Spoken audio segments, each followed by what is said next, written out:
Alfred Dorn.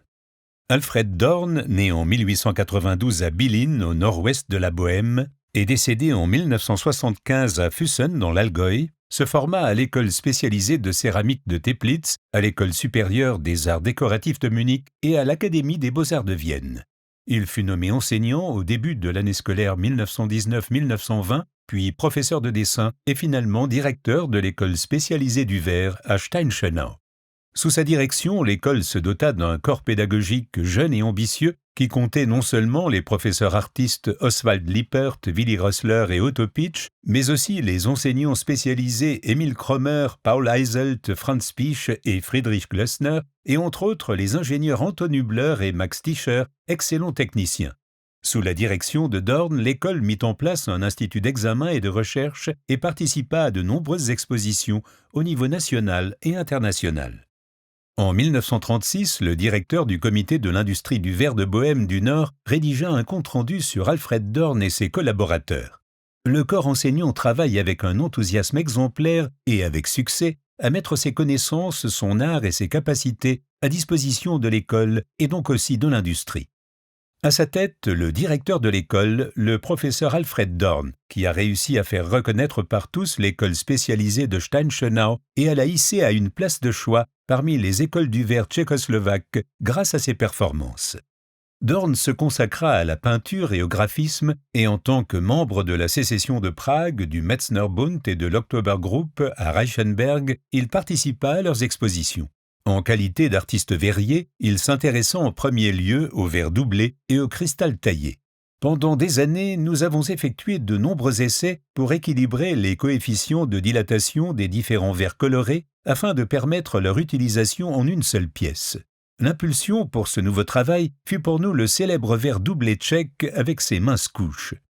Les nouvelles formes de traitement du verre, notamment l'utilisation de sableuses, nous ont permis de créer de nouveaux effets sublimes des verres multicouches colorés que nous avons par exemple fabriqués pour l'exposition universelle de Paris. Le fait que nos nouveaux verres multicouches colorés puissent égaler les exemples les plus raffinés de verres anciens grâce à leur excellente exécution technique et à la haute qualité des pièces ainsi que de leurs effets nous a grandement réjouis.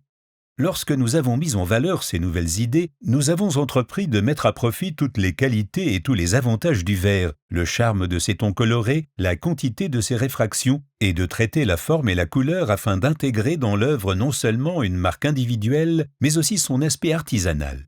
Nos nouveaux verres multicouches colorés sont l'expression du plus grand art verrier tchèque en raison de la diversité de leurs couleurs et de leurs motifs changeants, de leur excellente malléabilité, du sens des couleurs du créateur ainsi que de l'expression vivante et permanente liée à la diversité d'approches individuelles des concepteurs. Espérons qu'ils deviennent un bienfait de notre industrie du verre. Alfred Dorn, 1938.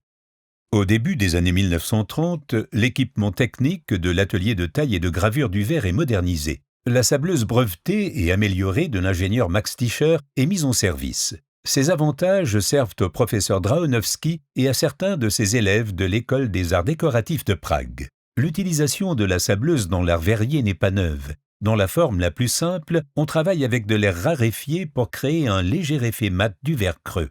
À l'école spécialisée nationale de Steinschönau, la sableuse ouvre toute une série de nouvelles possibilités dans l'art du verre. Le constructeur de la sableuse, l'ingénieur Max Tischer, a appelé la nouvelle machine « sableuse pour le décor profond ». Il l'essaya à partir de l'année 1930. L'utilisation de cet appareil a fait ses preuves et a fourni de remarquables résultats artistiques. Sur certaines œuvres de l'enseignant Oswald Lippert, nous observons d'autres possibilités offertes par cette nouvelle technique. Il associe également des surfaces particulièrement bien polies à une base à gros grains. Dr Otto Kletzel, ingénieur, Marbourg. Dorn publia les bons résultats de l'école dans des revues spécialisées allemandes et tchèques et en parla dans ses conférences et à la radio. Il ne cessa de partager les succès de l'école lorsque les écoles spécialisées du verre de Steinschönau et de Haida fusionnèrent temporairement et qu'il fut nommé administrateur le 1er février 1937, puis directeur de l'école du verre de Haida le 1er juillet et même chargé de la direction de l'école du verre de Steinschönau. Il resta en charge de ces postes jusqu'à l'annexion du territoire des Sudètes par l'Allemagne. Ensuite, il retourna à Steinschönau pour reprendre son poste de directeur de l'école du verre. Il conserva cette fonction jusqu'au 18 mars 1941 lorsqu'il fut appelé sous les drapeaux par la Wehrmacht. Il revint de la guerre en janvier 1945. En mai, il fut arrêté puis condamné. Lorsqu'il sortit de prison en 1947, il suivit sa famille expulsée de Tchécoslovaquie vers l'Allemagne. En 1948, il fut nommé premier directeur de la nouvelle école spécialisée du verre de Rheinbach. Il conserva cette fonction jusqu'en 1958. Dans les années 1950, il fonda avec son fils Peter la société Dorn und Konrad. Durant les années de crise entre 1950 et 1954, alors que les autorités réfléchissaient même à fermer l'école, il sut l'éviter grâce à son grand engagement.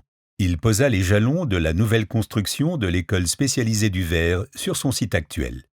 L'école de Rheinbach se considérant comme successeur de l'école spécialisée de Steinschönau, elle célébra son centenaire en 1956. Pour le professeur Dorn, ces festivités marquèrent l'achèvement réel de ses activités dans les deux écoles spécialisées de Steinschönau et Rheinbach.